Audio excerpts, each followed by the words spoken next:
On this episode today, I'm tackling one of the biggest issues for men, and that's being lonely, truly lonely. Even when surrounded by other people, men today are lonely in their souls, and it's a pain unlike anything else. Guys, it has to change. It can't remain as it is. There is something you can do about it, and that's what I'm going to talk about on this episode. So let's get started. Now, if you head over to your favorite search engine and you search lonely Christian men, you'll get millions and millions of results. If you search terms about Christian men not having any real friends, you'll get millions more results. There have been lots of studies published on the epidemic of male loneliness and the reality that so many men have no real close friends in their lives. This is a sad truth about men, including Christian men, and it doesn't get talked about enough. Most of the men that you'll encounter in stores, at work, on the sidelines of your kids' events, they're pretty lonely in their souls. And Christian men are not exempt from this. So if you know that feeling, if you know what it's like to live with that kind of loneliness, and you don't have a group of strong friends to lean on in any situation, on the bright side, there are millions of other men in the same situation. So ironically, in this context, you're not alone. Now, one part of the problem is that our culture still pushes the image on men that they're always to portray strength, to always be the rock, to always be the one others can count on, and on and on. We're often told that we have to be the one who is always strong and protecting, and we're the one who will give our lives if needed for our families and those in our inner circle. Now, there's definite truth to that. As men, we are called to lead our families. We are called to lay down our lives for our families if it were to come to that. You won't get any argument from me on that. But where this can become a problem, though, it's that when we get so caught up in the rough and tough protector role that's always on guard, always doing the work, always being strong, that it leads us to forget about the very real needs that we have as men. It's very easy for us to push down the needs of our souls. Easy to state that we don't need anything. Easy for us to get so busy with life that before we know it, months, years, and decades have gone by, and then we realize all our true friendships have disappeared or become entirely stale. We end up in a place where we start telling ourselves that we don't really need other men as great friends. It's okay just to have our wife be our one true friend, or we're too busy for friendships and we learn what we need to during our 1 hour of church, and on and on. The excuses get thrown out quickly and easily. And that keeps leading to men who know the true anguish of having no real friends when the tough times come, no real friends to truly celebrate the great times. It's a crushing reality that men, again, including Christian men, know all too well. One of the keys is to find a great community and to intentionally gather in fellowship and brotherhood with other Christian men. But the true problem, it's rooted even deeper than finding a great group of men to surround yourself with. The problem, it's much deeper.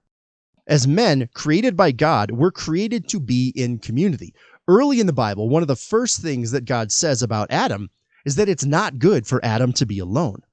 Even though Adam had that direct connection with God, God himself said it wasn't good for Adam to be alone. We were created to be connected with other people.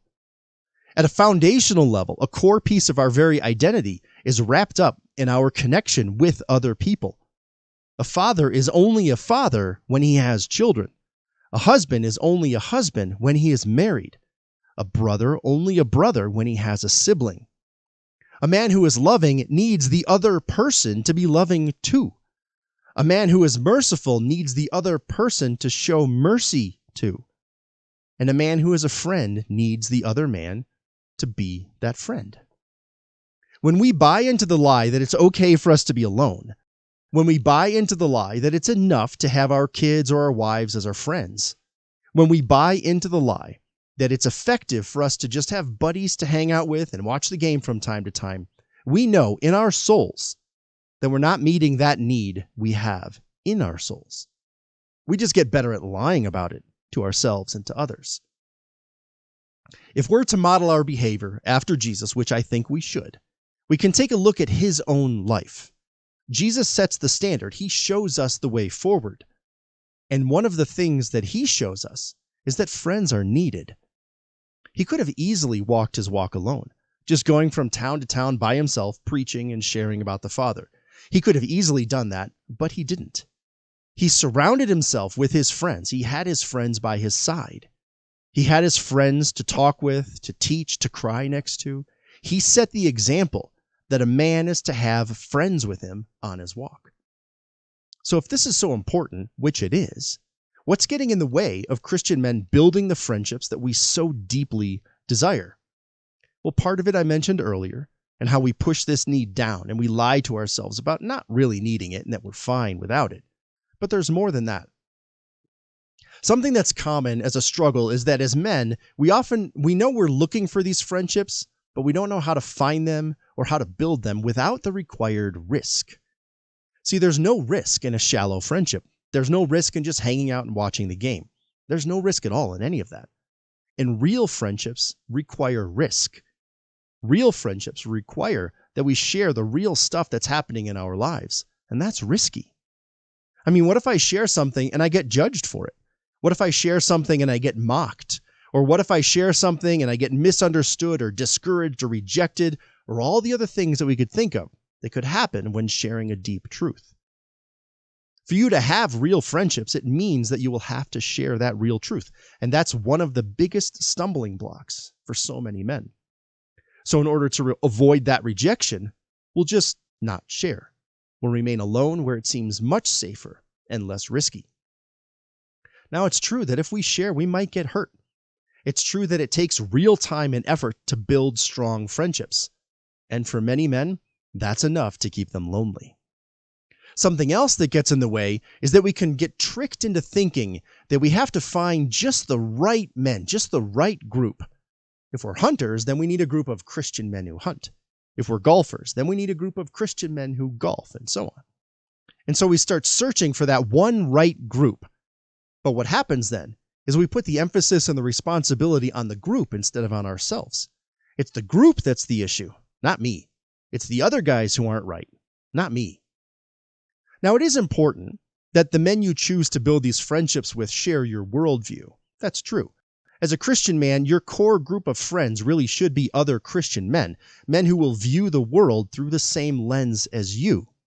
Now, you can and you should have friends beyond that core group, but the core group really is best for you when you have those shared values and that shared worldview. Think about the story of the paralyzed man in Mark 2. The man was paralyzed and his friends were bringing him to see Jesus. But the crowd was so large they couldn't get to him. So they climbed onto the roof, dug a hole through the roof, and lowered their friend down to Jesus. In Mark 2, we read this. When Jesus saw their faith, he said to the paralyzed man, "Son, your sins are forgiven." It's an incredible verse. The paralyzed man himself didn't say a word, but Jesus saw the faith of the man's friends, and that moved him to speak up and forgive the paralyzed man. So who are your friends who will climb on the roof and lower you down to Jesus? Who are your friends who will have such faith that Jesus will see it and be moved by it? Who are your friends that you're ready to climb up on the roof yourself?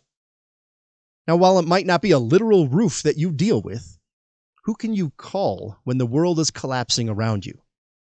Who will call you when their world is collapsing?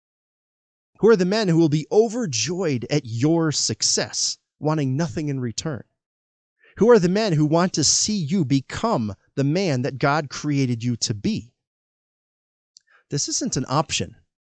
You have to be willing to do the work. You have to be willing to invest in yourself this way. You have to spend the time. You need to ask the tough questions. You need to answer the tough questions. You need to go through the awkward conversations that might happen while you're building these friendships. But it's not an option. You were designed to live in community with other men. You were designed to have meaningful friendships. It's up to you to act on that design. So, gentlemen, this is why you need to join us at the Significant Man Fellowship. We're a group of Christian men who take this life seriously. We meet every week to learn, connect, and build friendships that matter with one another. you have to be intentional. You have to invest in this aspect of your life. If it was going to happen automatically, it already would have.